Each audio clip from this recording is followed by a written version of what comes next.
நல்ல தகப்பனே, சர்வ வல்லமை உள்ள எங்கள் ஆண்டவரே, இந்த அருமையான நேரத்திற்காக உமக்கு ஸ்தோத்திரம். கிருபையுள்ள கரத்தில் எங்களை தாழ்த்துகிறோம். தேவனாகிய கர்த்தர் எங்களுக்கு கொடுத்திருக்கிற இந்த சந்தர்ப்பத்திற்காக நன்றி.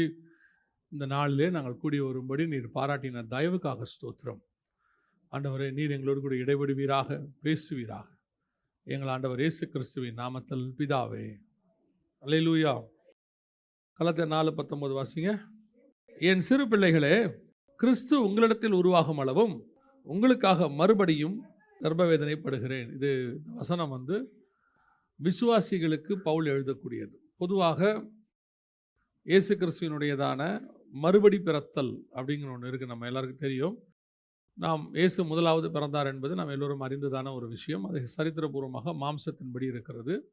அந்த பிறப்பை குறித்து முக்கியத்துவத்தை விட கிறிஸ்து நமக்குள் மறுபடி பிறக்கிறது தான் ரொம்ப முக்கியமான ஒரு விஷயம். கிறிஸ்து நமக்குள் மறுபடி பிறக்கணும். நாம் மீண்டுமாக மறுபடி பிறத்தல், born again அப்படின்னு சொல்லுவாங்க. ஆனால் இந்த இடத்துல பவுல் சொல்லும் பொழுது விசுவாசிகளுக்கு எழுதுகிறார். அதாவது ஒரு நான் பிலீவராக மாறுறது தான் மறுபடி பிறத்தல். பழைய பாவங்களை விட்டு நம்ம திரும்பி வர்றதுக்கு பிறகு தான் born again அப்படின்னு நம்ம சொல்லுவோம்.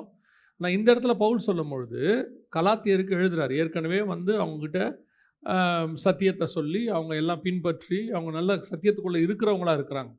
அப்படி இருக்கும் பொழுது அவங்கள பார்த்து பவுல் சொல்லக்கூடியதான ஒரு வார்த்தை, என் சிறு பிள்ளைகளே, கிறிஸ்து உங்களிடத்தில் உருவாகும் அளவும் உங்களுக்காக மறுபடியும் கர்ப்பவேதனைப்படுகிறேன். இப்போது கிறிஸ்து உருவாகும் அளவும் அப்படின்னா என்ன அர்த்தம்? இவங்களுக்குள்ள உபதேசம் இருக்குது, இவங்களுக்கு தெரியும், சத்தியம் இதெல்லாம் தெரியுது. ஆனால் இன்னும் என்ன செய்யலை? கிறிஸ்து ஃபார்ம் ஆகலை அவங்களுக்குள்ள. கிறிஸ்து என்ன செய்யலை?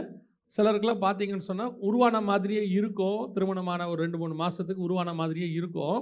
அதுக்கப்புறம் அவங்க நினச்சிக்கிட்டு இருப்பாங்க, ஓ உருவாயிருச்சு போல் அப்படின்னு சொல்லிட்டு. அப்புறம் போய் செக் பண்ணோம்னா அது என்ன இருக்காது? குழந்தையாக இருக்காது, ஒரு மெடிக்கல் இஷ்யூவாக இருக்கும். இப்போ திருப்பி குழந்தை என்ன செய்யணும்? அவங்க ஒரு எண்ணத்தில் இருப்பாங்க, உருவாயிருச்சுன்னு. அந்த தாட்டில் தான் பவுல் இருக்கிறாரு. இவங்களுக்குள்ளே என்ன இருக்கிறாரு? இவங்க மறுபடி பிறந்துட்டாங்க, இவங்க கிறிஸ்துவுக்குள்ளே இருக்கிறாங்க அப்படின்ட்டு.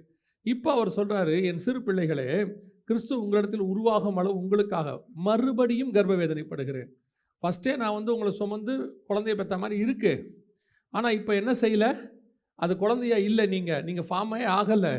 இப்போ திருப்பி நான் உங்களை என்ன செய்ய வேண்டியிருக்குது? திருப்பி ஃபார்ம் ஆகி திருப்பி நான் கர்ப்பவேதனைப்படுகிறேன் அப்படின்னு சொல்கிறார். அப்படின்னா என்ன அர்த்தம்? ஒரு சபைக்கு உபதேசம் கொடுக்கப்படுகிறது. அந்த உபதேசத்தில் அந்த சபை நிலைத்திருக்க வேண்டும். உபதேசத்தை கேட்கறதுனால் மாத்திரமல்ல, அந்த உபதேசத்தில் சபை என்ன செய்யணும்? நிலைத்திருக்கணும். நிலைத்திருந்து அவங்களுக்குள்ள கிறிஸ்து உருவானா மட்டும்தான் அந்த உபதேசத்துக்கு. இப்போ கர்த்தருடைய வார்த்தைக்கு வித்துன்னு ஒரு அர்த்தம் இருக்குது பைபிளில், இல்லையா? அந்த வித்துங்கிறது வசனம். அவருடைய வித்து அவனுக்குள் தரித்திருக்கிறது. அப்படின்னா அந்த வசனம் உள்ள வந்துருச்சு, வித்து வந்துருச்சு, ஆனால் ஃபார்ம் ஆகலை. இப்போ பவுல் வழியாக உபதேசம் எங்கே வந்துருச்சு? கலாத்தியருக்குள்ளே வந்துடுச்சு. ஆனால் என்ன செய்யலை? குழந்தை ஃபார்ம் ஆகலை. இப்போது வித்தில் பிரச்சனை இல்லை, அந்த வசனத்தில் என்ன இல்லை? பிரச்சனை இல்லை. நிறைய நேரத்தில் பார்த்தீங்கன்னு சொன்னால் கர்ப்பப்பையில் கொஞ்சம் பிரச்சனை இருக்கும். பாலிசிஸ்டிக் ஓவரிம்பாங்க, இந்த மாதிரி நிறைய விஷயங்கள்லாம் இருக்கும். குழந்தை ஃபார்ம் ஆகாதுன்னெலாம் சொல்லுவாங்க. மெடிக்கல் இஷ்யூஸ் இருக்கும். அந்த மாதிரி இங்கே வித்தில் பிரச்சனையே இல்லை. கிறிஸ்துவின் வார்த்தையில் என்ன இல்லை?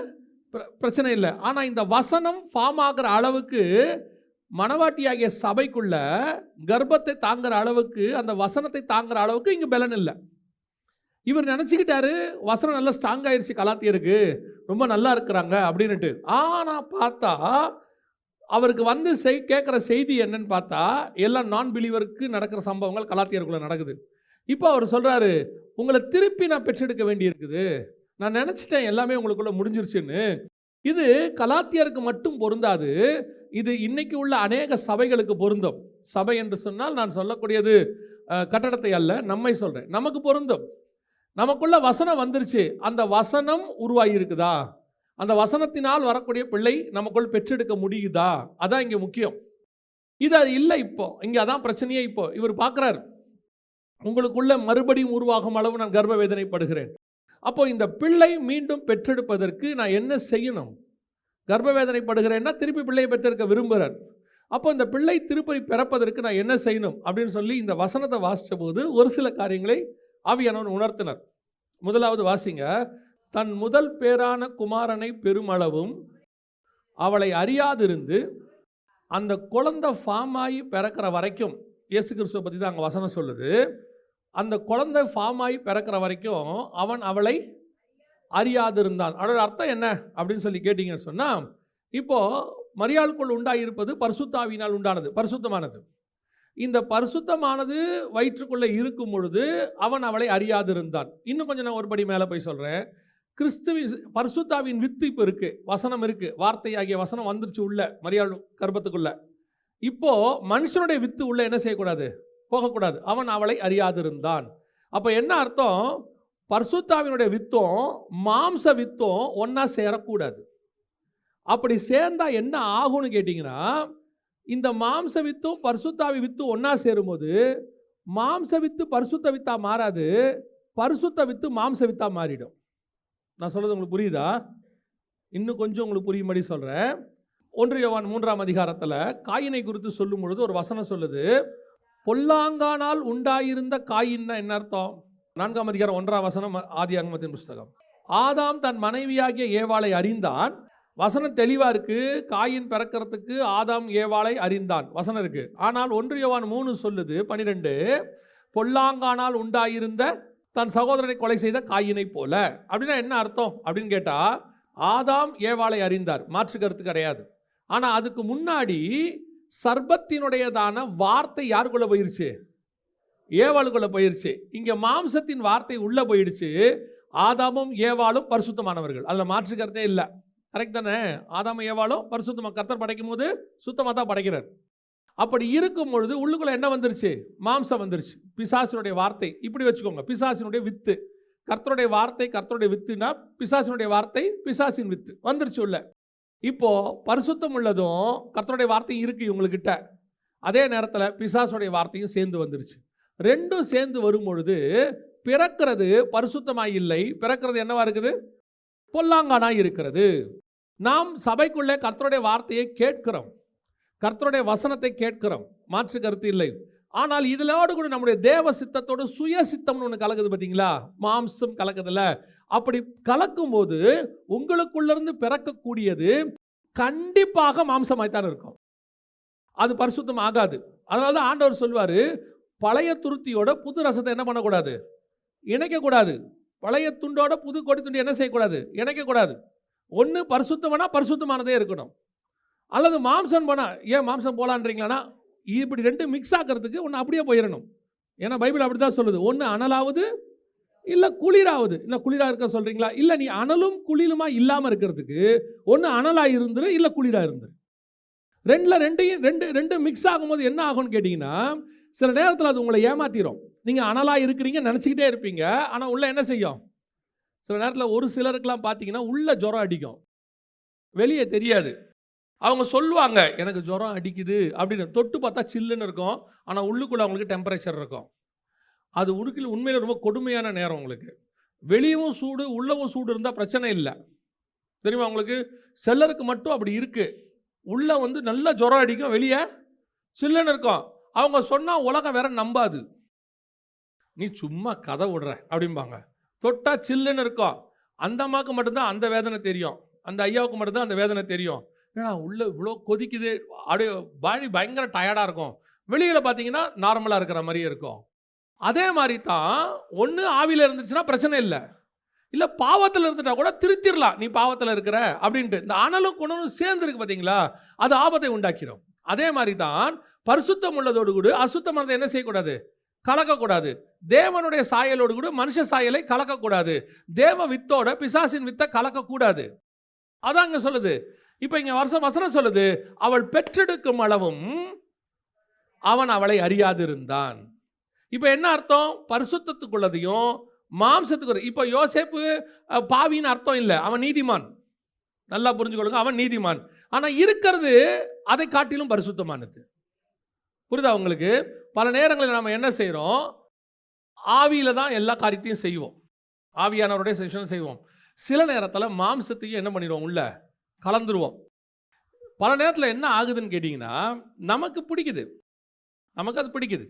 இப்போ நம்ம என்ன பண்ணுறோம்? உள்ளுக்குள்ளே பரிசுத்தமானது உருவாகிருக்கு, எனக்கு ஒரு தரிசனம் இருக்குது, எனக்கு ஒரு ஓட்டம் ஓடுது. சில நேரத்தில் என் தாட் எங்கே போய் லிங்க் ஆகிடுது? மாம்சத்தில் லிங்க் ஆகிடுது. இப்போ என்ன ஆகும்னு கேட்டிங்கன்னா, இந்த பரிசுத்தமானதோடு இது வந்து பாவம்னு சொல்ல முடியாது. ஆனால் அது இந்த சித்தத்தோட இந்த தரிசனத்தோடு அது ஓடாது. அதனால தான் ஆண்டவர் என்ன சொல்றார், ரெண்டுத்தையும் மிக்ஸ் பண்ணாதேங்கிறார். அப்போ கிறிஸ்து உருவாகும் அளவும் தேவ சித்தத்தோடு மனுஷ சித்தத்தை கலக்கக்கூடாது. நான் பாவத்தோடுன்னு சொல்லலை, தேவ சித்தத்தோடு எனக்கு நல்லா இருக்கிற எல்லாமே கிறிஸ்துவுக்கு ஒத்து போகும்னு சொல்ல முடியாது. எனக்கு ஓகேவா இருக்கிற எல்லாமே தேவனுக்கு ஓகேவா இருக்குன்னு சொல்ல முடியாது. சொல்றது புரியுதா? யோசேப்பு என்கிற நீதிமானாக இருந்தாலும் மரியாளுக்குள்ள இருக்கிறது பரிசுத்தமானது. அதோடு கூட இந்த நீதிமானுடைய வித்து என்ன செய்யக்கூடாது, கலக்கக்கூடாது. அதனால தான் வசனம் சொல்லுது, அவள் பெற்றெடுக்கும் அளவும் அந்த தரிசனம் நிறைவேற அளவும் அவன் சித்தம் கலக்கல உள்ள. பியூரா காட்ஸ் வில். இப்போ என்ன ஆகுது, இங்கே கலாத்தியருக்கு எழுதும் போது உங்களுக்குள்ள உருவாகிட்டே இருக்கு, திடீர்னு நீ கொண்டு வந்து உள்ள என்ன கழிச்சிட்டீங்க. அதனால தான் 5ஆம் அதிகாரத்தில் எழுதும் போது மாம்சக்கிரியை ஆவியின் கனி ரெண்டுத்தையும் எழுதுறாரு 5ஆம் அதிகாரத்தில். மாம்சத்திற்கிரியும் உங்களுக்குள்ள இருக்கு, ஆவியின் கனியும் உங்களுக்குள்ள இருக்கு. இந்த ஆவியின் கனியும் மாம்சக்கிரியும் போராடி உள்ளுக்குள்ள இருக்க ரெண்டும் என்ன செய்யாது, இங்கே போராட்டத்துக்குள்ளே கொண்டு போயிடும். அதான் அவர் சொல்றார். இப்போ ஆண்டவர் சொல்ற அந்த மிக முக்கியமான விஷயம், இது கோர் இவ்வளவுதான். என்ன அப்படின்னு கேட்டீங்கன்னா, பரிசுத்தமானது பிறக்கிற வரைக்கும், அந்த கர்த்தருடைய சித்தம் நிறைவேறுகிற வரைக்கும், பெற்றெடுக்கிற வரைக்கும் உள்ளுக்குள்ள என்ன கலந்துடக்கூடாது, மாம்சம் கலக்காதபடிக்கு எந்த ஒரு விஷயத்தையும், அது மினிஸ்ட்ரியாக இருக்கட்டும், பிஸ்னஸ் ஆரம்பிக்கிறதா இருக்கட்டும், திருமண காரியமாக இருக்கட்டும், அல்லது பிள்ளைக்கு படிப்பு செலக்ட் பண்ணதா இருக்கட்டும், ஒன்று கோரா ஆண்டவர்கிட்ட ஒப்படைச்சிடணும். ஃபுல்லாக முழுக்க ஒப்படைச்சு, ஆண்டவரே இது என்ன, அந்த காரியம் நிறைவேற வரைக்கும் நம்ம மைண்ட் செட்டுக்குள்ளே இருந்து மாம்சம் உள்ள என்ன செய்யக்கூடாது, கலக்கக்கூடாது. அதான் நான் எப்பவும் சொல்வேன். எனக்கு அதில் என்னை பொறுத்த வரைக்கும் அது ரொம்ப ஈஸியாகிடுச்சு. மற்றவங்களுக்கு நான் சொல்வேன் என்ன அப்படின்னு கேட்டால், நிறைய நம்ம படிக்கிறோமா, நிறைய ஞானம் வருதா. இப்போ ஆண்டவர் உங்களுக்கு ஒரு காரியத்தை செய்ய சொல்கிறாருல்ல, அது செய்ய சொன்ன ஆரம்பித்த உடனே ஏற்கனவே உங்களுக்குள்ள ஒரு ஞானம் இருக்குல்ல, இது என்ன பண்ணுன்னா இந்த தேவ சித்தத்தை செய்யறதுக்கு அது ஒரு ஆலோசனை கொடுக்கும். புரியுதா உங்களுக்கு? அது ஒரு ஆலோசனை கொடுக்கும். இப்போ அந்த ஆலோசனை என்னவாகும்னு கேட்டிங்கன்னா, கர்த்தருடைய சித்தப்படி அவருடைய வழியில் அதை செய்யக்கூடாது. விஷயம் கர்த்தர் சொன்னது தான். உதாரணத்துக்கு சொல்கிறேன், இப்போது இஸ்ரவேல் ஜனங்களை கானான்லேருந்து விடுதலையாக்கணும், மோசேவை தான் செலக்ட் பண்ணணும். ஆனால் மோசேவை அப்படியே அனுப்ப முடியாது. ஏன் முடியாதுன்னா, மோசேக்குள்ள என்ன இருக்குது, எகிப்தின் பிரமாணம் இருக்குது. இப்போ அனுப்புனா அவர் என்ன பண்ணுவார், பார்வோன் கூட உட்காந்து என்னத்தை பேசுவார், எகிப்தின் பிரமாணத்தை பேசுவார். அதில் அவர் வாக்கில் வல்லவர், அடித்து நவுத்திடுவார். ஆனால் இப்போ கர்த்தருக்கு தேவை, பார்வோன் இடத்துல எகிப்தின் பிரமாணத்தை பேசுகிற மோசே வேண்டாம், பார்வோன் இடத்துல நியாய பிரமாணத்தின்படி இவருடைய சித்தத்தின்படி பேசுகிற ஆள் ஒருத்தன் வேணும். இவர் சொல்கிறத பேசணும். இப்போ அதுக்கு என்ன பண்ண வேண்டியிருக்கு, இப்போ மோசையை எம்டி பண்ண வேண்டியிருக்கு, ஜீரோ ஆக்க வேண்டியிருக்கு. அதுக்கு ஒரு 40 வருஷம் எடுத்துக்கிச்சு. 40 வருஷம் கொண்டு போய் இங்கே அவர் ஃபுல்லாக திக்குவாகி மந்தனாவாகி என்னால் முடியாதுங்கிற இடத்துக்கு வந்தோடனே இப்போ சொல்கிறார், இப்போப்போ நான் என்னுடைய வல்லமையை உனக்குள்ளே ஃபிக்ஸ் பண்ணுறேன், இப்போது இஸ்ரவேல் ஜனங்களை விடுதலை ஆக்கலாம், ஆனால் ஓ மெத்தடில் இல்லை, என் மெத்தடில். அது மட்டும் மோசேக்கிட்ட பழைய எகிப்தின் பிரமாணம் இருந்தால் அவனுக்கு தெரியும், இவங்ககிட்ட இந்த ரதம் இருக்குது, இவங்ககிட்ட இந்த மாதிரி ஒரு பவர் இருக்குது, இவனை இப்படி பண்ணாதான் முடியும். ஏன்னா அந்த அறிவு எங்கே வேலை செய்யுதுன்னா, எரிகோவுக்கு போகும்போது வேலை செய்யுது யோசுவாவுக்கு, அப்புறம் ஆயி பண்ணுறதுக்கு போது வேலை செய்யுது, ஒவ்வொரு இடத்துக்கு போகும்போது வேவுக்கார அனுப்பணும். இந்த ஐடியாலாம் வருது இல்லை, இதெல்லாம் உலக ஐடியா, கர்த்தர் சொன்னது இல்லை. உபாகமத்தில் சொல்வார், உங்கள் பேச்சை கேட்டு தான் நான் வேவுக்காரனை அனுப்பினேன்பார். இந்த திட்டம் எப்படி வந்துச்சு? இதுக்கு முன்னாடி எந்த இடத்துக்குள்ளேயும் அவங்க உள்ளே போகிறதுக்கான வேவுக்காரன் அனுப்பலை. இன்ன வழியாய் போவோம், இப்படி பிடிப்போம், எந்த ஐடியாவும் கிடையாது. ஆண்டவர் சொல்வார் போ, அவ்வளோதான், வா, வந்துடுவார். இங்கே என்ன பிரச்சனை இருக்குது, எனக்குள்ள ஒரு மைண்டு ஒன்று இருக்குது, ஏற்கனவே படித்தது இருக்குது, ஏற்கனவே நான் உலகத்தை நடத்தி இருக்கிறேன். இப்போ இந்த இடத்துல ஒரு வார்த்தை அவர் சொல்கிறார் பாருங்க, வாசிங்க, கலாத்தியர்கள் 4ஆம் அதிகாரம் 2வது வசனம் வாசிங்க. தகப்பன் குறித்த காலம் வரைக்கும் அவன் காரியக்காரருக்கும் வீட்டு விசாரைக்காரனுக்கும் இந்த பிள்ளை பிறக்குது. ஆனால் பிறந்த பிள்ளையை எடுத்த உடனே பரிசுத்தமாக எடுத்து பயன்படுத்த முடியல. பவுல் சொல்கிறாரு, ஒரு குறிப்பிட்ட காலம் வரைக்கும் அது என்ன பண்ணும், கீழ்ப்படிஞ்சிருக்கும். யாருக்கு கீழ்ப்படிஞ்சிருக்கும்?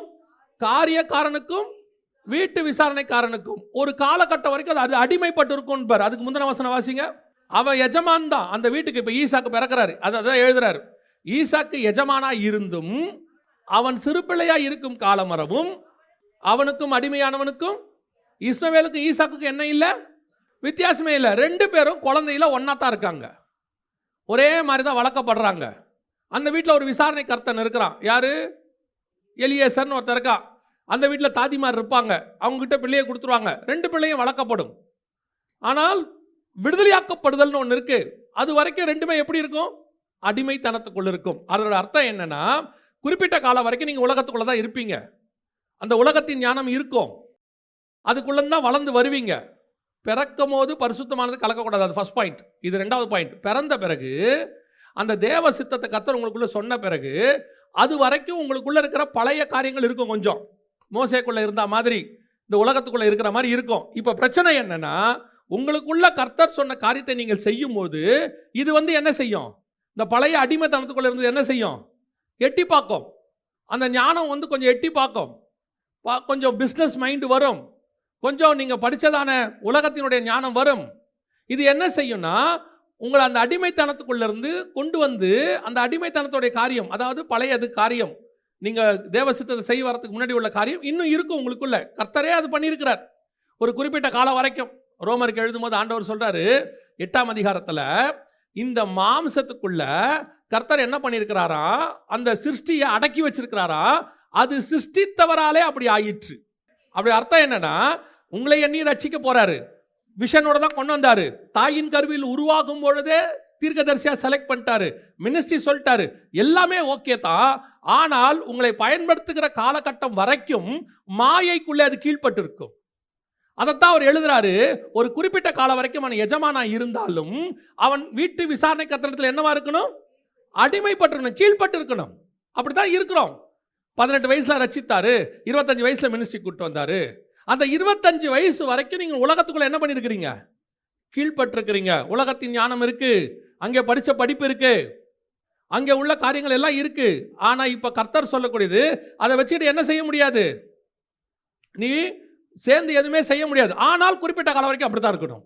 You must obey. இது இன்னொரு வேர்ஷனில் நீங்கள் பார்த்தீங்கன்னா, உங்களை கர்த்தர் ஒரு தரிசனத்துக்குள் பயன்படுத்துகிற வரைக்கும் நீங்கள் ஒரு இடத்தில் கீழ்பட்டு இருக்க வேண்டும். உங்களுக்கு விஷன் வந்துடும். சிலருக்கெல்லாம் என்ன பிரச்சனைனா, ஒரு சிலருக்கு தரிசனமே இருக்காது. அவன் தரிசனம் இல்லாமல் போராடிட்டு இருப்பான். ஒரு சிலருக்கு தரிசனம் இருக்கும், நேரம் வந்திருக்காது, கர்த்தருடைய டைம் இருக்காது. ஆனால் கை எப்படி இருக்கும் தெரியுமா? பரன்னு இருக்கும். ஏதாவது செய்யணும் ஆண்டவருக்கு, ஏதாவது செய்யணும். ஆண்டவர் சொல்றார், அமைதியாரு, பொறுமையாரு. இல்லை, அந்த நேரத்தில் தான் நமக்கு என்ன தோணும்னா, இயேசு இன்னைக்கு வந்துடுவார்ல, அதுக்குள்ள நான் ஏதாவது பண்ணணும்ல. ஆண்டவர் சொல்றார், எப்போ வருவேன்னு எனக்கே தெரியும். உனக்கு தரிசனம் கொடுத்துருக்கேன்ல, அதுக்குள்ளே நீ 1 மணி நேரம் வேலை செய்கிறவனா இருக்கலாம், 2 மணி நேரம் வேலை செய்கிறவனா இருக்கலாம். உன்னை எதுக்கு அமைச்சிருக்கேன்னு எனக்கு தெரியும். ஸோ அந்த ரைட் டைம் வரைக்கும் என்ன செய்ய? பொறுமையாக கீழ்பட்டுரு. சபைக்கு ஒரு குறிப்பிட்ட காலகட்டம் வரைக்கும் இங்கே கொடுக்கப்படுகிற உபதேசத்தை கேட்டுக்கிட்டு இருங்க. உங்களுக்கு இப்பயே தோணும், என்னை பயன்படுத்த மாட்டேங்கிறாங்களே, எனக்கு எவ்வளோ தரிசனம் இருக்குது, வரம் இருக்குது. ஆண்டவர் சொல்வார், உனக்கு எல்லாம் இருக்குது, இப்போ பொறுமை இல்லை. உன்னை விட்டோம்னா நீ தீர்த்துருவ. இப்போது டேமில் தண்ணி வருதுன்னு வச்சுக்கோங்களேன், வெள்ளம் அடிச்சிட்டு வருது. அவங்க என்ன பண்ணுவாங்கன்னா, அந்த டேமில் தண்ணியை ஃபுல்லாக என்ன பண்ணிடுவாங்க? ஸ்டோர் பண்ணிடுவாங்க. வந்த உடனே ஃபுல் ஃபோர்ஸில் திறந்து விட மாட்டாங்க. அப்படியே கொஞ்சம் கொஞ்சமாக தான் திறந்து. ஏன் தெரியுமா? அந்த திறக்கும் போகிறதுக்கு முன்னாடி அனௌன்ஸ் பண்ணுவாங்க, திறக்க போகிறோம், கரையில் இருக்கிறவங்க ஓரம் போயிடுங்க.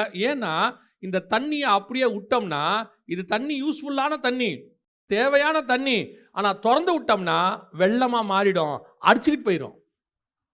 அதனால் என்ன பண்ணுவார், ஒரு குறிப்பிட்ட அளவுக்கு டேமில் நிற்க வச்சுட்டு உங்களை அங்கேருந்து சேனலைஸ் பண்ணி விடுவார். இப்படி பொறுமையாக போ, அப்படியே போனால் உன்னை குடி தண்ணியாக மாற்றிடலாம், அப்படியே போனால் உன்னை அக்ரிகல்ச்சருக்கு யூஸ் பண்ணிக்கலாம், அப்படியே போனால் அடுத்த கட்டத்துக்கு உன்னை பயன்பெறுகிற ஆறாக மாற்றிடலாம். இல்லை, உன் வேகத்துக்கு தான் விடணும்னு நினச்சா நீ வெள்ளமாக மாறிடுவ.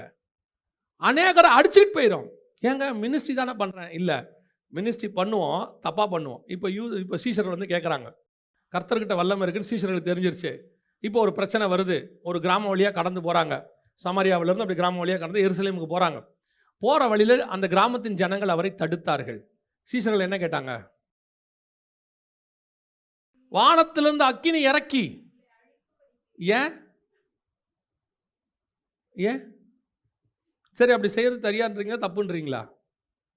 வானத்திலேருந்து அக்கினி இறக்கி செய்கிறது தப்பா சரியான்றீங்களா? நீங்கள் தப்புன்னீங்கன்னா அவன் ஆண்டவருக்கு ஒரு வசனம் சொல்லுவான். ஆண்டவருக்கே சொல்லுவான். என்ன வசனம் சொல்ல தெரியுமா? எலியா இறக்கலையா? இறக்கி பட்சிக்கலையா? அதே மாதிரி இறக்கி போடும். ஆண்டவர் கேட்குறாரு, நீ என்ன ஆவி உடையவன்? உனக்கு இப்போ வைராக்கியம் இருக்கு. இப்போ என்ன இருக்கு? வைராக்கியம் இருக்கு. நீ யாரு? Full time மினிஸ்ட்ரிக்கு வந்துட்டவன். என் கூடயே 3 வருஷம் நீ ட்ராவல் பண்ணுற. உனக்கு வைராக்கியம் இருக்கு. நீ எனக்காக பார்க்குற.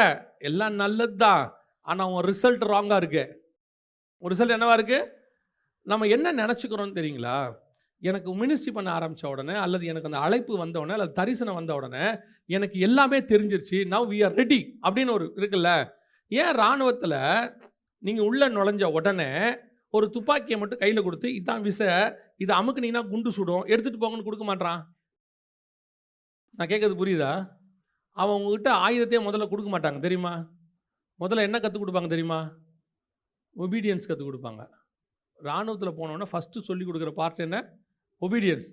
லெஃப்ட் ரைட் போடு, சுத்து, நட, படு, ஏந்திரு, 5 மணிக்கு ஏந்திரி, முடி வெட்டு, இப்படி வெட்டு, இதை சாப்பிடு, அதை பண்ணு. ஏங்க நான் எதுக்கு வந்தேன் தெரியுமில்ல? எப்படியாவது எதிரி நாட்டை குண்டு போட்டு தொலைத்து தாய் நாட்டுக்கு என்னுடைய வீரத்தை காட்ட வந்திருக்கேன். நீ செய்கிறதெல்லாம் இருக்கட்டும், இப்போ முதல்ல நான் சொல்கிறத செய். என்ன செய்யணும்? 5 மணிக்கு எஞ்சி சல்யூட் அடி. ஏங்க எதிரி நாட்டை சுடுறதுக்கும் சல்யூட் அடிக்குது. டே அட்ரா சல்யூட்டு. எதுக்கு கேட்குறீங்க? இப்போ நான் சொல்கிறத நீ கேட்டால் தான் நாளைக்கு எவனை சுடணும் நான் சொல்லணும், அவனை நீ சுடுவ. இல்லைனா நீ என்ன பண்ணுவ? எவனையெல்லாம் சுடணும்னு நினைக்கணுமோ அவனையெல்லாம் சுடுவ. உனக்கு தெரியாதுல்ல, கையில் துப்பாக்கி இருக்குது, நாட்டுப்பற்று இருக்குது, எவனை பார்த்தாலும் சுடுவ. அப்போ அதை ஒரு சேனலைஸ் பண்ணுறாங்க உட்கார வச்சு. அந்த குறிப்பிட்ட காலம் வரைக்கும் நீ அடிமைப்பட்டு இருக்கணும். அது இருக்கும். அப்படியே கொண்டு வந்து சபைக்குள்ள உட்கார வச்சிருப்பார் ஆண்டவர். உங்களுக்கு விஷன் இருக்கும், உங்களுக்கு வரம் கிரியை கூட செய்யும், உங்ககிட்ட இருந்து கர்த்தர் பேசக்கூட செய்வார். ஆனால் திறந்து விட மாட்டார். வெயிட். எப்போ வரைக்கும்? ஒரு குறிப்பிட்ட காலகட்டம் வரைக்கும். அவன் சுதந்திரவாளியாக இருந்தாலும் எஜமானனாக இருந்தாலும் கர்த்தர் குறிப்பிட்ட வசனம் சொல்லுது, தகப்பன் குறிக்கும் காலம் வரைக்கும் அவன் காரியக்காரருக்கும் வீட்டு விசாரணை கர்த்தனுக்கும். வீட்டு விசாரணை கர்த்தனா சபை ஊழியர்கள், பாஸ்டர் இருக்கிறாங்க, இங்கே இருக்காங்க. இதுக்கு நீங்கள் என்ன பண்ணிருக்கணும்? கீழ்பட்டு இருக்கணும். சிலருக்கு ஏன் நான் செய்யக்கூடாதா?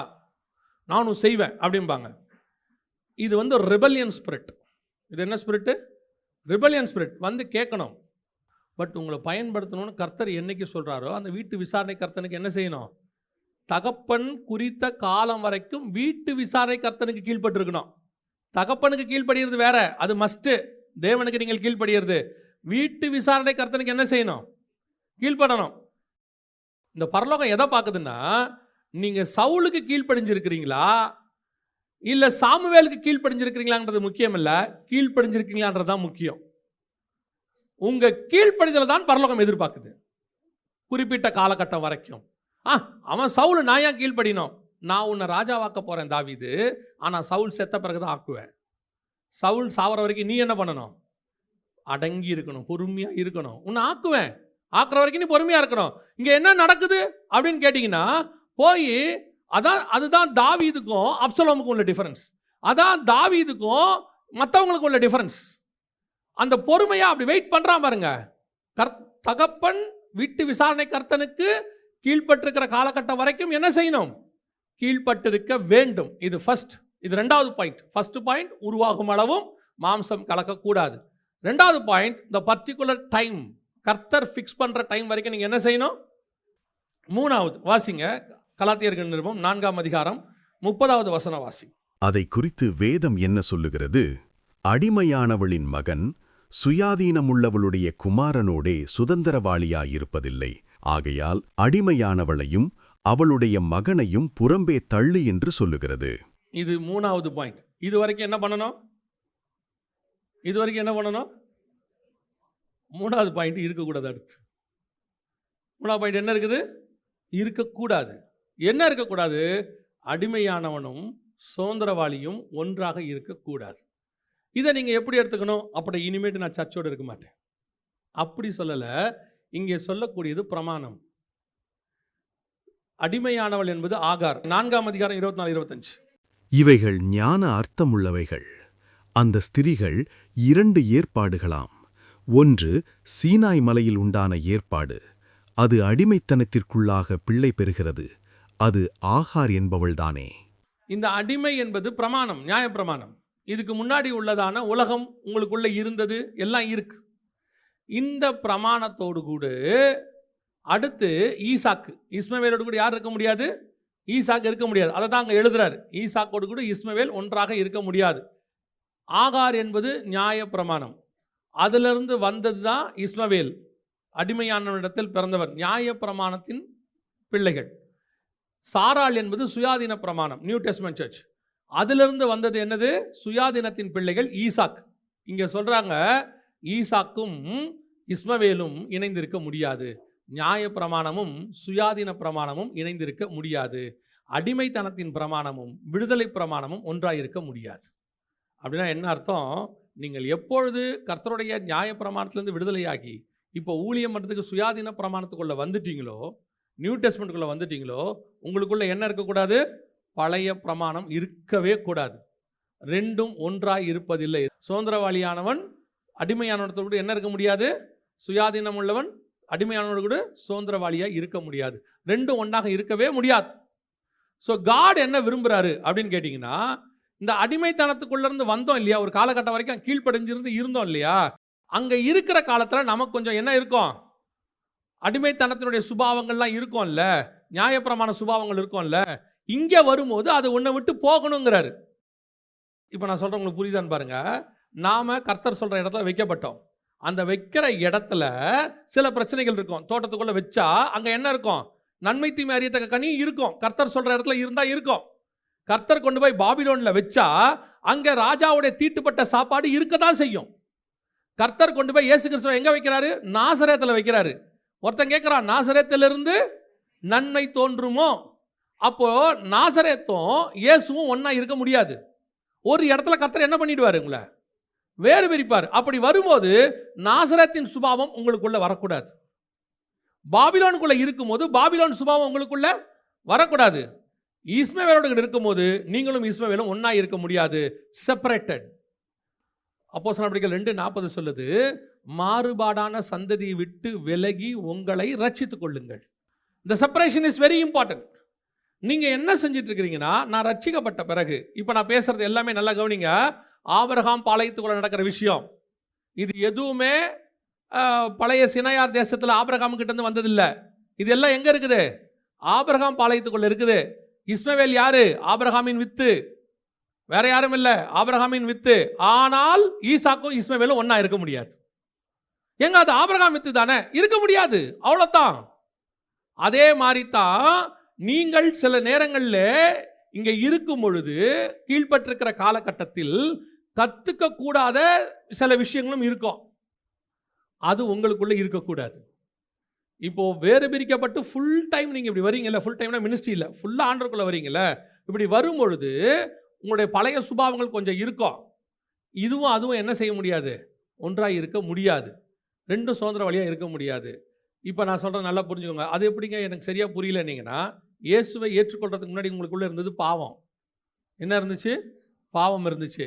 ஆனால் வந்த பிறகு பலகீனம் இருக்கும். நம்மளை பொறுத்த வரைக்கும் சிகரெட் பிடிக்கிறது, குடிக்கிறது, விபச்சாரம், வேசித்தனம் அல்லது வட்டி கொடுக்கறது, இதெல்லாம் பாவம். இங்கே வந்த பிறகு இதெல்லாம் இருக்காது, விட்டுருவீங்க. ஆனால் கோபம், மூர்க்கம், பொருளாசை, பணத்தாசை இதெல்லாம் இருக்கும். யூதாஸ் காரியத்து எல்லாத்தையும் விட்டுட்டு இயேசுக்கு பின்னாடி வந்துட்டான். ஆனால் பொருளாசை அவனை விட்டு என்ன செய்யலை? போகலை.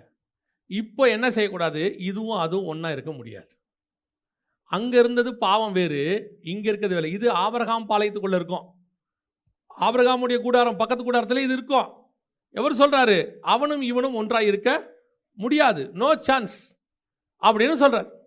இப்போ யோசிச்சு பாருங்க. இதில் எனக்கு இந்த வசனத்தை வாசிக்கும் போது இந்த வசனத்துக்கான டீப் அர்த்தத்தை கொஞ்சம் புரிஞ்சுக்கோங்க. வாசிங்க 29. ஆகிலும் மாம்சத்தின்படி பிறந்தவன் ஆவியின்படி பிறந்தவனை இப்பொழுது துன்பப்படுத்தினது போல இப்பொழுதும் நடந்து வருகிறது. இப்போ துன்பம் யாரை படுத்தினது? இஸ்மவேல் ஈசாக்கை என்ன துன்பப்படுத்தினா? பரியாசம் பண்ணதுக்கு ஈசாக்கு ஏதாவது வருத்தப்பட்டானா?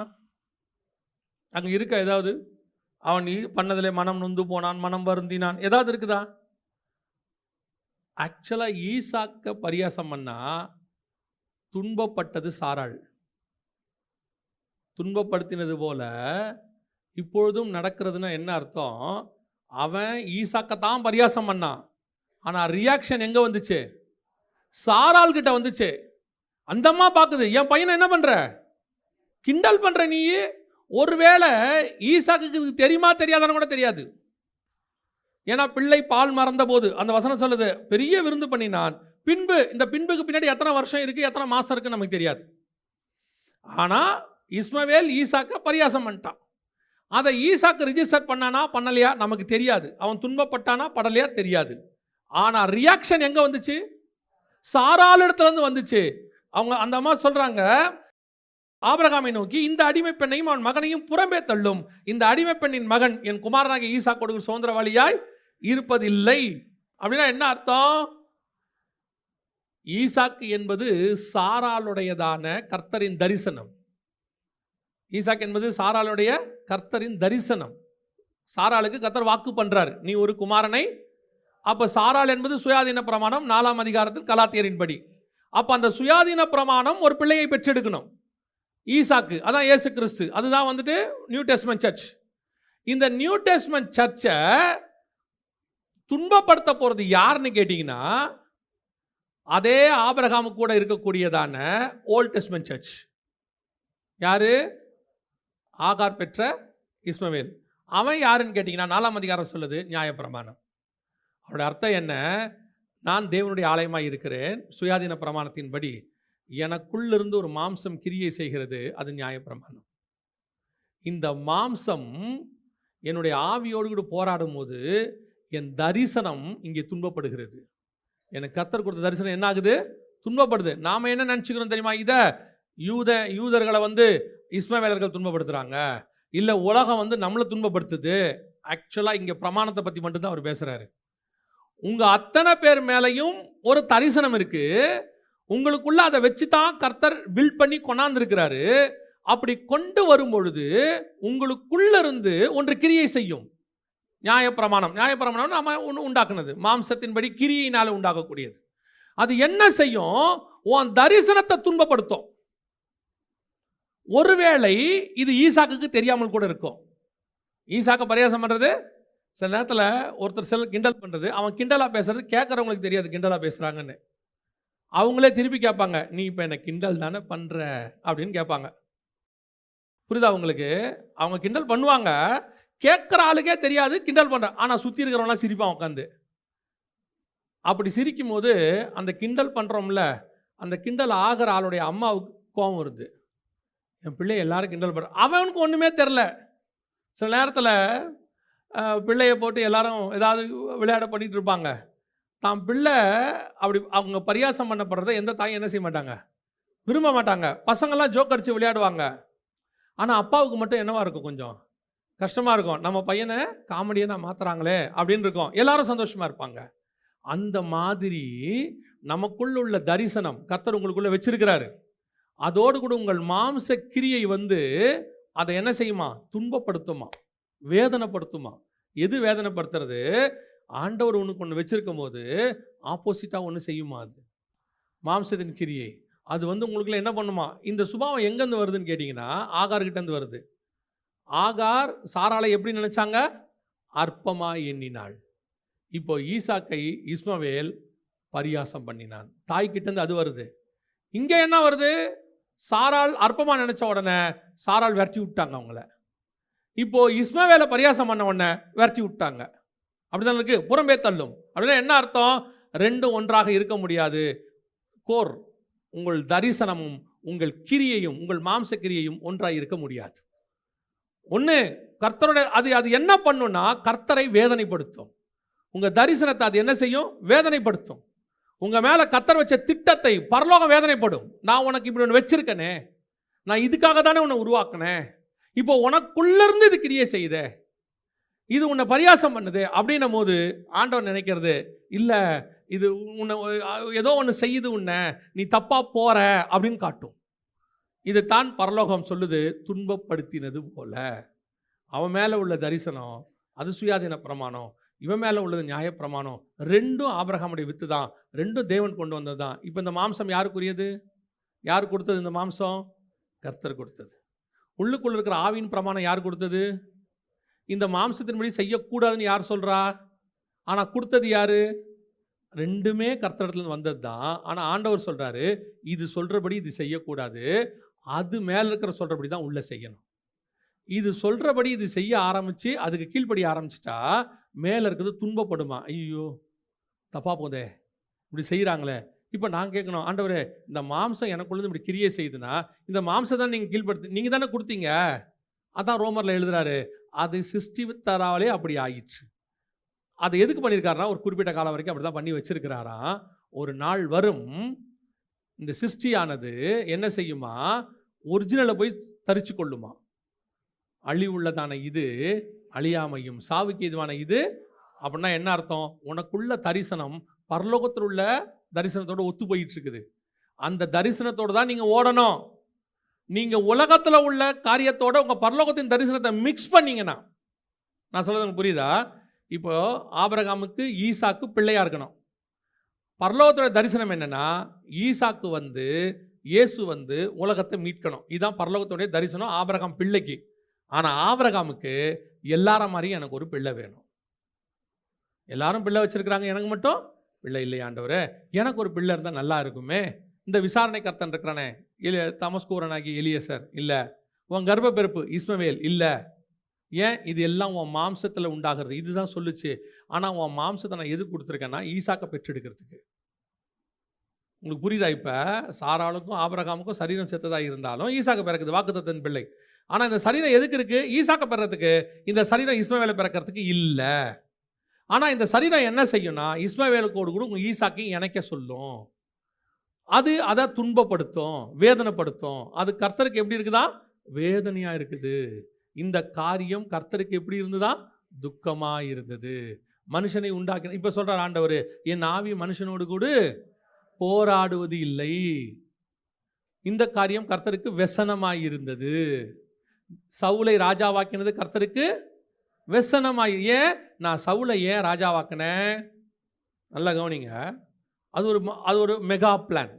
சவுல் பென்யமீன் கோத்திரத்தான். புரியுதா உங்களுக்கு? சிலோவாமில் தான் என்ன இருக்குது? தேவனுடைய ஆலயம் இருக்குது. இவங்க ரெண்டு பேர் இந்த அது எதுனா பென்யமீன் கோத்திரத்துக்குள்ளே தான் இருக்குது அந்த சிலோவாம் ஆலயம் இருக்கிற இடம், ஆசாரிப்பு கூடாரம் இருக்கிற இடம். இப்போ இவன் ராஜா, ஆலயம் அங்கே இருக்குது. ரெண்டும் ஒரே கோத்திரத்துக்கிட்ட கொடுத்துட்டார் ஆண்டவர். சவுலுக்கிட்ட ராஜ்யபாரத்தையும் கொடுத்துட்டாரு, பென்யமீன் கோத்திரத்துக்கிட்ட ஆசாரிப்பு கூடாரத்தையும் கொடுத்துட்டாரு.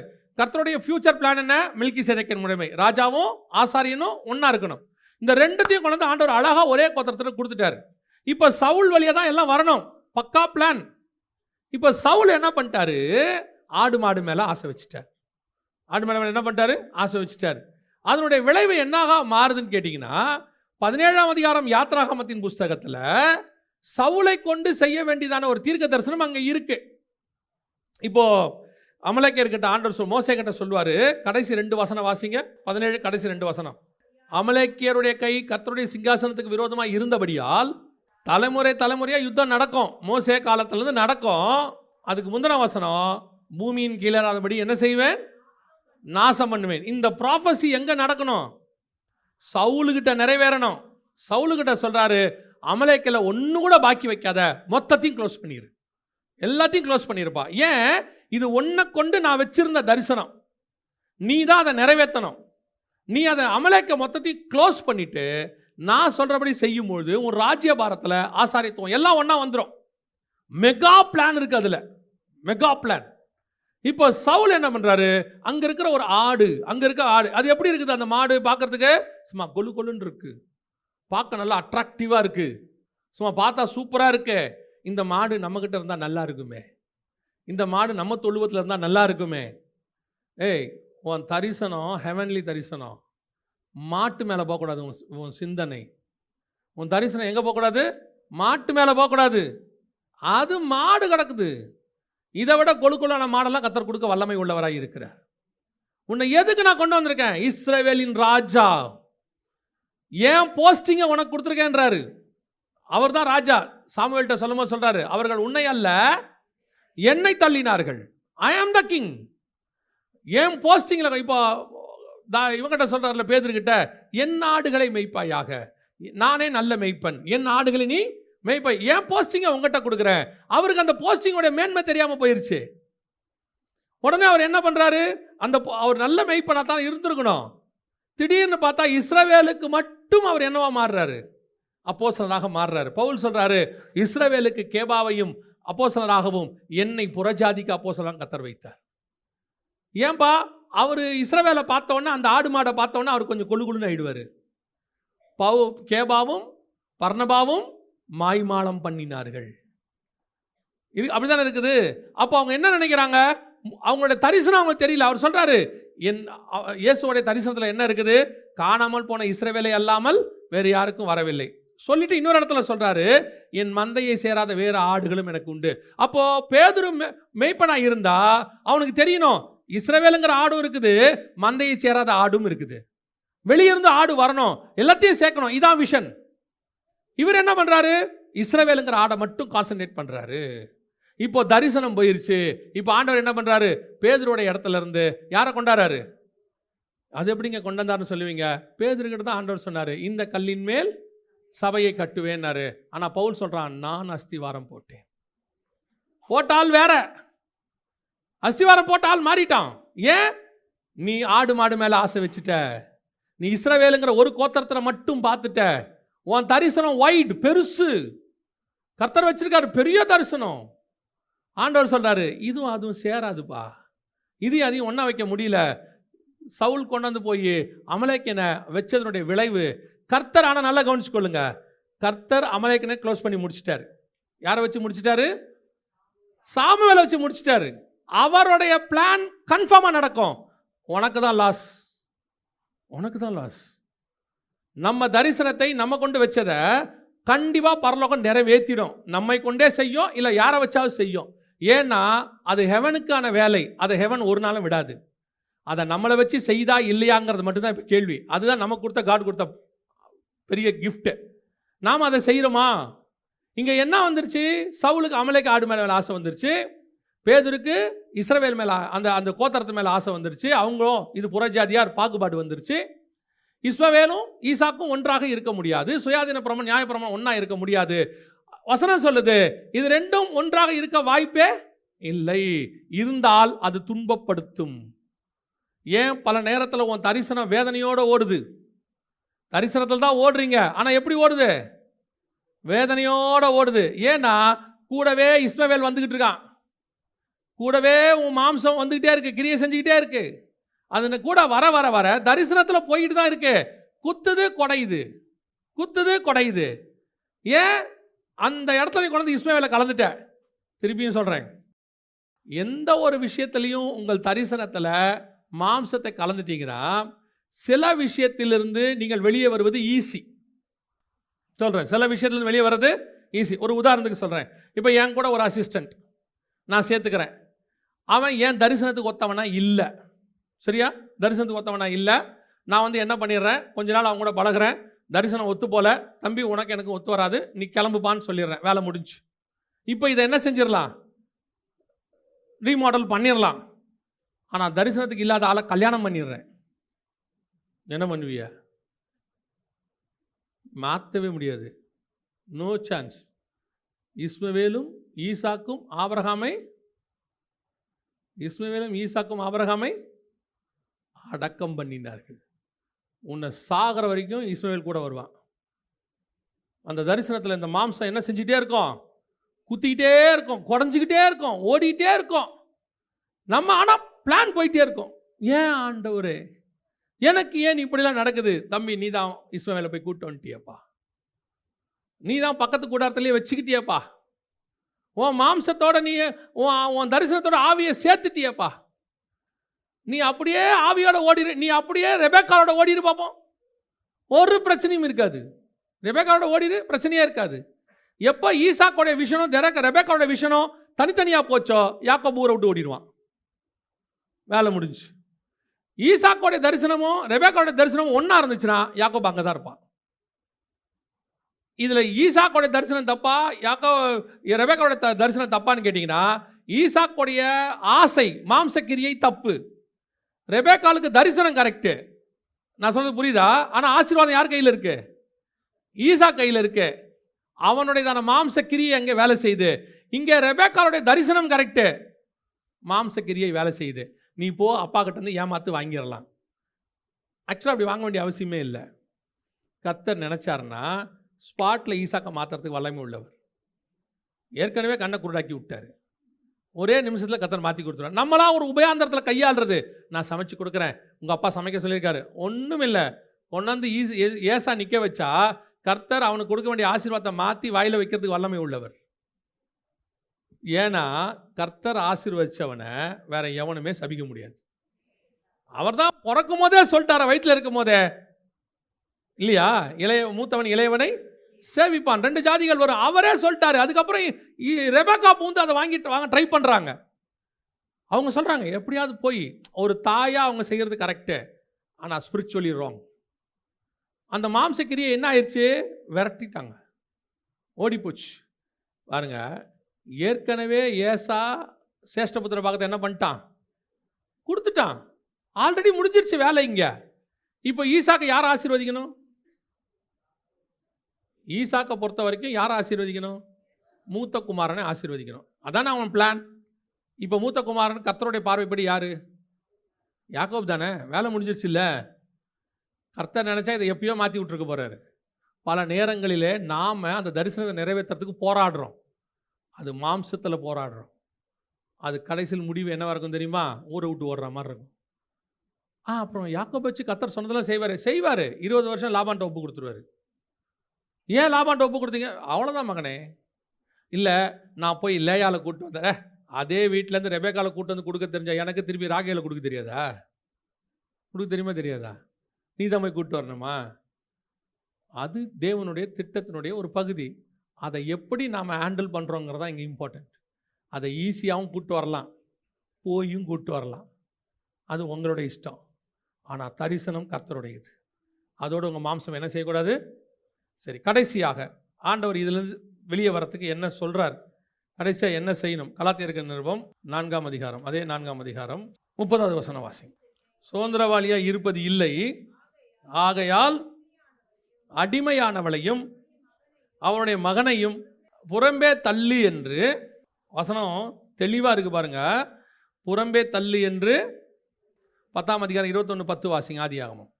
ஆபிரகாமை நோக்கி இந்த அடிமை பெண்ணையும் அவள் மகனையும் புறம்பே தள்ளும். இதான் லாஸ்ட் ஃபைனல். கர்த்தர் உன்னுடைய தரிசனத்தை நிறைவேற்றணும்னா உனக்குள்ள இருக்கிற நியாயப்பிரமாணம் உன்னோடு கூட உருவாகி வந்திருக்கும். இது ஆரம்பத்தில் இருந்தது தான். கர்த்தர் தான் ஒரு காலகட்டத்தில் உன்னை அதுக்குள்ளே வச்சிருந்தார், அடிமைத்தனத்துக்குள்ளே, மாம்சத்துக்குள்ளே உங்கள் தரிசனத்தை வச்சு தான் கூட்டு வந்தார். இந்த தரிசனத்தை நிறைவேற்றுறதுக்கு இயேசுவே எதில் இருக்க வேண்டி இருந்துச்சு? மாம்சத்தில் வெளிப்பட வேண்டி இருந்துச்சு. திட்டம் பரலோகத்தின் திட்டம். ஜனங்களை பரலோகத்துக்கு கூட்டு போகணும். ஜனங்கள் பரலோகத்துக்கு போகும்போது ஆவியாக இருப்பாங்க. ஜனங்களை ஆவியாய் கொண்டு போக வேண்டியதுக்கு இயேசு என்னவாய் வர வேண்டி இருக்கிறது? மாம்சத்தில் வர வேண்டி இருக்கு.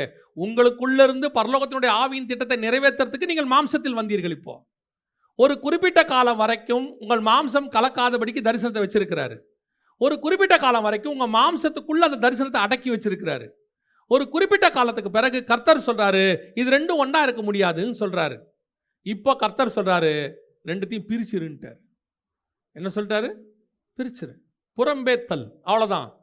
இப்போ கடைசியாக டிசிஷன் உங்ககிட்ட தான் கர்த்தர் கொடுக்குறாரு. ஃபைனல் டிசிஷன் யார்கிட்ட கொடுக்குறாரு? உங்ககிட்ட கொடுக்குறாரு. என்ன டிசிஷன்? ஒன்று என் தரிசனம், இல்லை உன் சித்தம். ஏதாவது ஒன்று தான். இயேசுக்கிட்ட சுயசித்தம் இருக்கு, ஆண்டவர்கிட்ட என்ன இருக்குது? சுயசித்தம் இருக்கு. அவர் சொல்றாரு, உமக்கு சித்தமானால் இந்த பாத்திரம் என்னை விட்டு நீங்கும்படி செய்யும் சொல்லிட்டு கடைசியாக சொல்றாரு, ஆகிலும் என் சித்தத்தின்படி அல்ல, உம்முடைய சித்தத்தின்படி ஆக கிடவுது. எனக்கு சுயசித்தம் இருக்கும். இந்த சுயசித்தத்தை நமக்கு கொடுத்தது யாரு?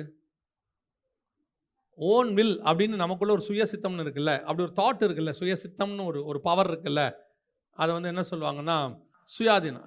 அதை கொடுத்தது யாரு? கர்த்தர் தான் கொடுத்தாரு. சுயாதீனத்தை கொடுத்துட்டு அவர் சொல்றாரு, அந்த சுயாதீனத்தை எங்கிட்ட நீ யூஸ் பண்ணக்கூடாதுங்கிறார். புரியுதா? எனக்கு செய்யறதுக்கான சுயாதீனத்தை யார் கொடுத்தது? கர்த்தர் தான் கொடுத்துருக்கிறாரு. அவர் அவர் அவர் தான் எனக்குள்ள எல்லாத்தையும் சுயாதீனமாக செய்யறதுக்கான எல்லா வேலையும் வச்சிருக்காரு. நான் செய்யலாம். ஆனால் டெஸ்ட் என்னன்னா, சுயாதீனத்தை ஏன் தரிசனத்தில் நீ காட்டக்கூடாது, அவ்வளோதான். நான் சகலவற்றையும் ஆண்டு கொள்ளுங்கள்னு உங்கள்கிட்ட சொல்லிட்டேன். ஆனால் டெஸ்ட்டு அந்த அந்த மரத்தின் பழத்தை நீ சாப்பிடக்கூடாது. ஆண்டவரே எல்லாவற்றையும் உனக்கு கொடுத்தேன், நீங்கள் எல்லாத்தையும் கொடுத்தேன், ஆனால் எது மேலே யூஸ் பண்ணணும் எது மேலே யூஸ் பண்ணக்கூடாதுன்னு நான் சொல்லி வச்சுருக்கேன். உனக்கு சுயாதீனத்தை யூஸ் பண்ணு, ஆனால் சுயாதீனத்தை ஏன் தரிசனத்துக்குள்ளே யூஸ் பண்ணக்கூடாது. அது தனியாக இருக்கணும், இது தனியாக இருக்கணும். உன் சுயாதீனம் உனக்கு. இந்த வசனத்தை வாசிங்க. நான் எப்பவுமே ரொம்ப யோசிப்பேன் இந்த வசனத்தை. எப்படி இயேசு கிறிஸ்துவுக்கு ஏன் இதுதான் ஒரு பெரிய சோதனை நினைப்பேன். யோவான் எழுதின சுவிசேஷம் 13ஆம் அதிகாரம் 3வது வசனம். தம்முடைய கையில் பிதா எல்லாவற்றையும் ஒப்புக் கொடுத்தார் என்பதையும் தாம் தேவனிடத்திலிருந்து வந்ததையும் தேவனிடத்திற்கு போகிறதையும் இயேசு அறிந்து. அப்ப இந்த 3வது வசனம் அதிகாரம் எதுக்கு? பிதா என் கையில் எல்லாவற்றையும் 100% உங்களுக்கு பவர் இருக்கு. இப்ப சுயாதீனம் எப்படி இருக்கு? 100% அத்தாரிட்டி 100% இருக்கு. இந்த 100% அத்தாரிட்டி உன் கையில் கொடுத்துட்டு பரலோகம் சொல்லுது, சீலையை கட்டிட்டு காலை கழுவுங்கன்னு சொல்லுது. சீலையை கட்டிக்கிட்டு காலை கழுவுங்க. அப்போ இந்த அத்தாரிட்டி எதுக்கு? அத்தாரிட்டி நான் கொடுத்தது எதுக்கு நான் உங்களுக்கு பின்னாடி சொல்கிறேன். அத்தாரிட்டி கொடுத்ததுக்கு ஒரு காரணம் இருக்குது. ஆனால் சீலையை கழுவுறது இப்போ நீ பண்ண வேண்டிய வேலை. இப்போ நீ பண்ண வேண்டிய வேலை. ஓகே ஆண்டவரே, இப்போ நான் காலை கூட கழுவிடுறேன், பரவாயில்ல. நான் சர்வ வல்லமை உள்ள தேவன், எனக்கு ஒரு அத்தாரிட்டி கொடுத்துருக்கீங்க, ஒரு போஸ்டிங் கொடுத்துருக்கீங்க, ஒரு இடத்துல உட்கார வச்சுருக்கீங்க. எல்லாம் ரபின்னு கூப்பிட்றான், எல்லாம் போதகரேன்னு கூப்பிட்றான், ஒரு சிலர் என்ன தேவனுடைய குமாரனேன்னு சொல்கிறான். எல்லாம் ஓகே ஆண்டவரே, இப்போ காலை கழுவு. ஓகே ரைட் ஃபைன், காலை கழுவிடுறேன். அப்போ இந்த அத்தாரிட்டி எதுக்கு ஆண்டவரே? நான் சொல்கிறேன். இப்போது கெட்சமனைக்கு போகிறார். போனால் எல்லாம் அடிக்கிறது பிதா காட்டுறாரு. அடிக்க போகிறாங்க, ஒன்று இப்படி பண்ண எல்லாத்தையும் சொல்லிட்டாரு. இப்போ இவர் ஆண்டவரே எல்லாரும் அடிக்க போகிறாங்க, எல்லாம் ஓகே. இப்போ நம்மளாத மாம்சத்தில் நான் யோசிக்கிறேன். Okay right. இப்போ வராங்க, அடிக்கிறாங்க, தாடி மயிரை பிடிச்சி இழுக்கிறாங்க, துப்புறாங்க, அறையிறாங்க, சிலுவையில் அறையிறாங்க. இந்த அத்தாரிட்டி எதுக்கு? இந்த அத்தாரிட்டி எதுக்கு ஆண்டவரே? அப்போ அந்த அத்தாரிட்டி வச்சு நான் என்ன செய்யணும்? காலை கழுவ சொன்னீங்க, நான் கழுவிட்டேன். சரி, ஏதோ பிடிக்க வந்தால் அடிக்கும் போது திருப்பி அடிக்கிறதுக்கு அத்தாரிட்டி கொடுத்தது நியாயம். அடிக்கவும் கூடாது, வாங்கணும்னு சொல்லிட்டீங்க. சரி, எது வரைக்கும் தாழ்த்தணும்? சிலுவையின் முடிவு பரியந்தம். அப்படின்னா சாவர வரைக்கும். அப்புறம் எதுக்கு இந்த அத்தாரிட்டி? இதை வச்சு நான் என்ன செய்ய? எதுக்கு என் கையில் கொடுத்தீங்க? ஆண்டவர் சொல்கிறாரு, இந்த அத்தாரிட்டியை இப்போ யூஸ் பண்ண உனக்கு கொடுத்தேன்னு யார் சொன்னா? உம்முடைய சத்துருக்களை பாதபடியாக்கி போடும் வரைக்கும் நீர் என்னுடைய வலது பார்சத்திலே உட்காரும். அப்போ ஆண்டவரே, இப்போது உனக்கு கொடுத்த அத்தாரிட்டி முன்னாடி கொடுத்துட்டேன், இப்போ யூஸ் பண்ணுறதுக்கு இல்லை, ஆயிடவர் அரசாட்சியில் யூஸ் பண்ணுறதுக்கு. சகல ஜனங்களையும் இரும்பு கோலால் ஆளுகை செய்கிற காலம் ஒன்று வரும். அப்போ இப்போ நான் சொல்கிறது தான் செய்யணும். அப்போ அத்தாரிட்டிங்கிறது சுயாதீனம். அத்தாரிட்டிங்கிறது எனக்கு கொடுத்தது, கர்த்தர் கொடுத்தது. ஆனால் எப்போ யூஸ் பண்ணணும்னு பரலோகம் சொல்லுமோ அப்போ தான் யூஸ் பண்ணணும். அதை ஏன் இஷ்டத்துக்கு யூஸ் பண்ணுறதுக்கு இங்கே யாருக்கும் அதிகாரம் இல்லை. அப்போ ஆண்டவர் சொல்றாரு, பிரிச்சு வை, அத்தாரிட்டியை தனியாக வச்சிரு, அடிமைத்தனத்தை தனியாக வச்சிரு, நான் சொல்கிறத மட்டும் செய்.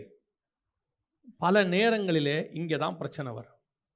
நம்ம நினைக்கிறோம் சில காரியங்களை கர்த்தர் புறம்பே தள்ள சொல்லுவார், ஒதுக்கி இருப்பார், வேண்டாம், இல்லை ஆண்டவரே இது அது வேணாம், பார்க்கறதுக்கு நல்லா இருக்கும், தேவையாக இருக்கும், யூஸ்ஃபுல்லாக இருக்கும், உனக்கு அது வேண்டாம், அவ்வளோதான்ப்பா. இல்லை இந்த காரியம் ஆபிரகாமுக்கு எப்படி இருந்துச்சான், புறம்பே தள்ளுன்னு சொன்ன உடனே இந்த காரியம் ஆபிரகாமுக்கு ஆமாம். ஆனால் கர்த்தர் சொல்கிறாரு, ரெண்டும் ஒன்றா இருக்க முடியாது. நீதிமானுக்கு துக்கமாக இருக்குது, என்னடா இப்படி தொலை சொல்லிட்டாங்களே, இப்படி சொல்லிட்டாங்களே அப்படின்னு. ஆண்டவர் சொல்கிறார், அதை நீ வேணாப்பா, விட்டுருப்பா, சாரால் சொல்கிறது தான் கரெக்ட். ஏன்? சுதந்திரவாளி அடிமையானவர்களோடு ஒன்றாக இருப்பதில்லை, உன் மாம்சமும் உன் தேவசித்தமும் ஒன்றாக இருப்பதில்லை. 100% காட்ஸ் வில். முதலாவது, உங்களுக்குள் கிறிஸ்து உருவாகணும். உருவாகிறதுக்கு, கிறிஸ்து உருவாகிறதுனா மறுபடி பிறக்கிறது. அந்த மறுபடி பிறக்கிறதுனா பாவத்திலேருந்து வரதில்லை, இங்கே உருவாகணும் வசனத்தில். அந்த உருவாகும் போது உங்கள் மாம்சம் உள்ள என்ன செய்யக்கூடாது? கலக்கக்கூடாது.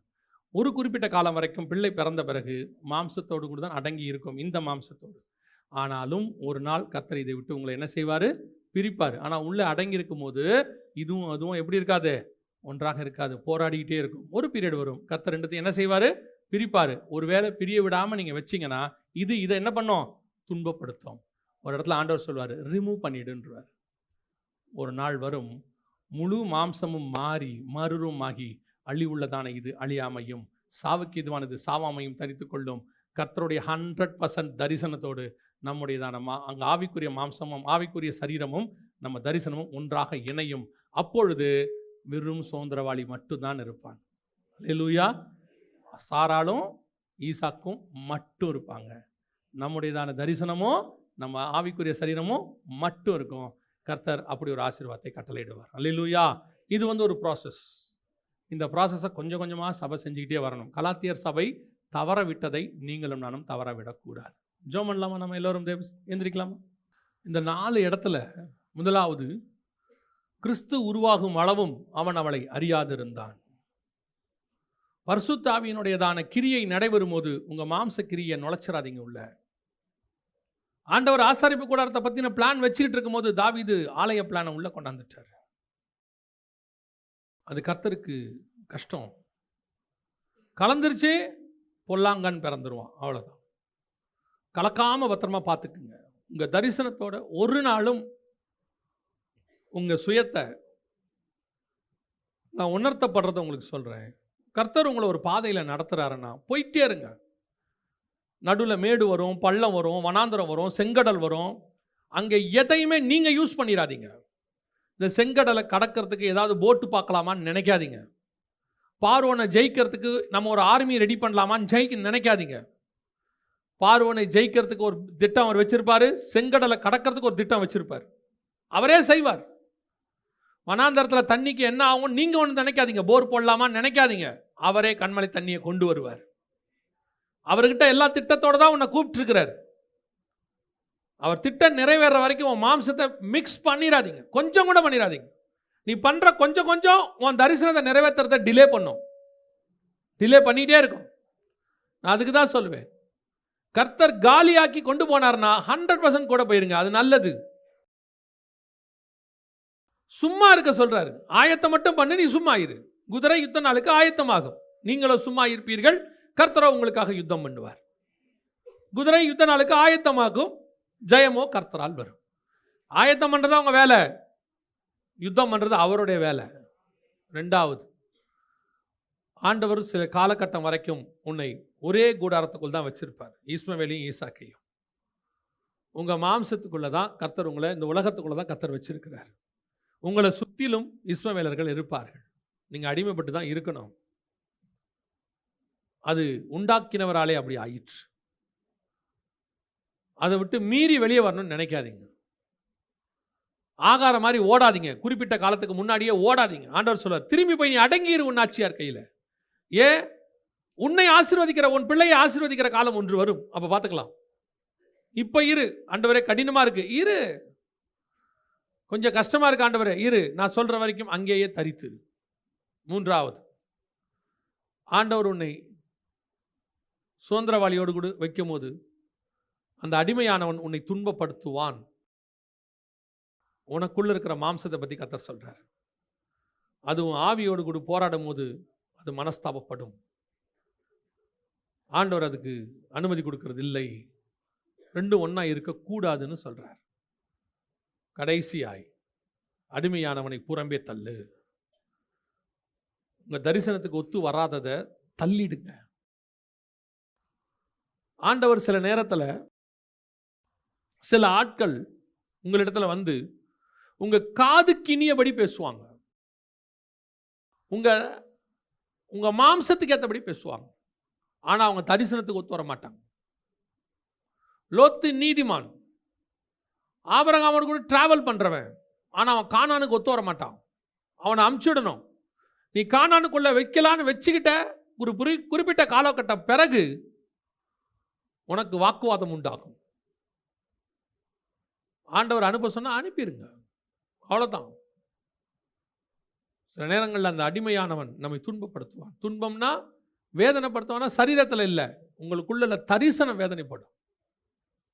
பரலோகம் வேதனைப்படும் உங்கள் நிமித்தம். ஐயோ, இவனை கொண்டு வந்து மிக்ஸ் பண்ணுறாங்களே, நான் தான் உன் தேசத்தையும் உன் இனத்தையும் விட்டு வான்னு சொன்ன, நீ ஏன் லோத்தை கூட்டிட்டு வந்த? ஒரு இடத்துல அவன் உன்னை வேதனைப்படுத்துவானே, ஒரு இடத்துல அவன் சோதமுக்கு போகும்போது நீ வேதனைப்படுவியே, ஒரு நாள் நான் சோதமை அழிக்கும் போது நீ துக்கமாக இருப்பியே. நான் இதெல்லாம் வேணாம் தானே அவனை விட்டுட்டு வர சொல்கிறான். அங்கேயே அவனுக்கு ஒரு தரிசனம் இருக்கு, நான் அவனை பார்த்துப்பேனே, நீ ஏன் கூட கூட்டிட்டு வந்த? இப்போ அவனுக்கு துக்கமாக இருக்கான் பத்தியா? நான் உனக்கு ராகேல கொடுக்கவே இல்லையே, நீ வேலை செஞ்ச பிறகு நான் லேயால தானே கொடுத்த உனக்கு. நீ கஷ்டப்பட்டு திருப்பி ஏன் ராகேல கூட்டு வந்த? அவ உன்னை வேதனைப்படுத்துறாளே. வழியில செத்து போனாலே இப்போ உனக்கு அது துக்கமா இருக்குதே. இவ்வளவுக்கும் நான் உன்னை அன்னைக்கே தடுத்தேனே, நீ கேட்கலையே. என் தரிசனமும் மாம்சமும் ஒன்னா ஆகவே ஆகாது. உன் மேல் வச்ச தரிசனம் வேறு. நீ முன்குறிக்கப்பட்டவன், நீ வேறு விரிக்கப்பட்டவன், நீ பரலோகத்தினால் திட்டம் பண்ணப்பட்டவன்.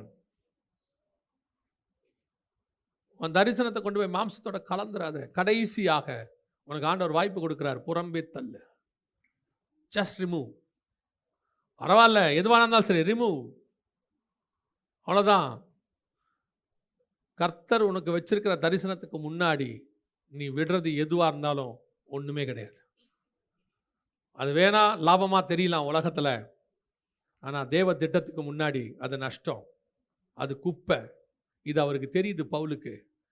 எனக்கு பூமியில் அது லாபமாக இருக்குது, ஆனால் தேவ தரிசனத்தோடு பார்த்தா அது நஷ்டமும் குப்பையும். ஒப்பு கொடுப்போமா தேவ சமூகத்தில்? நாம் ஜெபிக்க போகிறோம். ஆண்டவர் உங்களோடு கூட பேசி இருப்பாரானால், இடைப்பட்டு இருப்பாரானால், இன்னைக்கு கர்த்தருடைய வார்த்தை எனக்கு வந்துச்சு, கர்த்தர் என் கூட பேசினாரு, கர்த்தர் என்னை அவருடைய வசனத்தினால தரிசனத்தினால மீண்டும் ஒரு விசை என்னை கிறிஸ்து எனக்குள்ள உருவாகிறாரு அப்படின்னா அவங்க கரங்களை ஆண்டவருக்கு நேராக உயர்த்தி, ஆண்டவரே என்னை தாழ்த்துகிறோம், என்னை முழுவதுமாய் தாழ்த்துகிறோம். ஆண்டவரே நீர் வச்ச தரிசனத்தில் முடிவு பரியந்தம் ஓடி முடிக்க எனக்கு கிருபை பாராட்டுங்கப்பா. ஒப்பு கொடுப்போமா தேவ சமூகத்தில்? நல்ல தகப்பனே, சர்வ வல்லமையுள்ள எங்கள் ஆண்டவரே, வசனத்தினால் நிரப்பி அனுப்புகிறதுக்காக உமக்கு ஸ்தோத்திரம். கர்த்தர் பொறுப்பெடுத்துக் கொள்ளுங்க. எங்கள் சபைக்குள்ள இருக்கிற அத்தனை பேருக்கு நீ தரிசனத்தை வச்ச தயவுக்காக நன்றி ஆண்டவரே. அந்த தரிசனத்தை முடிவு பரியந்தம் சுதந்திரிக்க ஒருத்தர் கூட அந்த தரிசனத்தை இழந்துடவே கூடாது ஆண்டவரே. எல்லா தரிசனத்தை நிறைவேற்றினவர்களாய் வந்து சேர கிருபை பாராட்டும் எங்கள் ஆண்டவர் இயேசு கிறிஸ்துவின் நாமத்தில் பிதாவே.